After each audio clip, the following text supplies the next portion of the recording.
মিষ্টি কুমড়ো আর চিংড়ি এ দুটোর কম্বিনেশনটা ঠিক মুড়ি চানাচুরের মতো। চানাচুর দেখলেই যেমন মুড়ি দিয়ে মাখিয়ে খেতে ইচ্ছা করে, ঠিক তেমনই কুমড়ো দেখলেই চিংড়ির কথা মনে পড়ে। তো আজ খুব সহজ আর টেস্টি একটা রেসিপি রান্না করেছি, সেটাই তোমাদের সাথে শেয়ার করব। প্রথমে কিছু চিংড়ি ভালো করে ধুয়ে নিয়েছি, তারপর ডুমো ডুমো করে কুমড়োগুলো কেটে নিলাম। তেল গরম করে চিংড়িগুলো হালকা ভেজে তুললাম। এবার ওই তেলের মধ্যেই কুমড়োগুলোও দিয়ে দিলাম, আর ওগুলো হালকা হালকা করে ভেজে নিলাম। কুমড়ো সহজেই গলে যায়, তাই আমি এই সময়ে কোনো নুন দিইনি, শুধুই ভেজে তুলেছি। এবার কড়াইয়ের মধ্যে কিছুটা সরিষার তেল দিয়ে তার মধ্যে রসুন কুচি দিয়ে দিলাম। কেউ চাইলে রসুন বেটেও দিতে পারো। একটু নাড়াচাড়া করে তার মধ্যে কুচনো পেঁয়াজগুলো দিয়ে দিলাম। পেঁয়াজটা একটু ভাজা ভাজা হয়ে গেলে তার মধ্যে কালো জিরে আর টমেটো কুচি দিয়ে দিলাম। একটু নেড়েচেড়ে টমেটোটা কিছুটা নরম হয়ে গেলে কাঁচা লঙ্কা, হলুদ, কাশ্মীরি লঙ্কার গুঁড়ো, নুন, জিরের গুঁড়ো, ধনের গুঁড়ো আর টমেটোকে ব্যালেন্স করার জন্য চিনি দিয়ে দিলাম, আর সামান্য জল দিয়ে ভালো করে কষিয়ে নিলাম।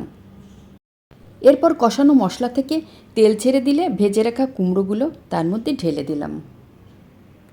শুকনো লঙ্কার গুঁড়ো কিন্তু আমি ব্যবহার করিনি, কারো ইচ্ছে হলে দিতে পারো। কুমড়োটা দিয়ে নাড়াচাড়া করে আমি তার মধ্যে কিছুটা গোলমরিচের গুঁড়ো দিয়ে দিলাম। কুমড়ো মশলার সাথে ভালোভাবে মিশে তার চারপাশে যখন তেল ছেড়ে দেবে, তখন পরিমাণ করে জল ঢেলে দেব,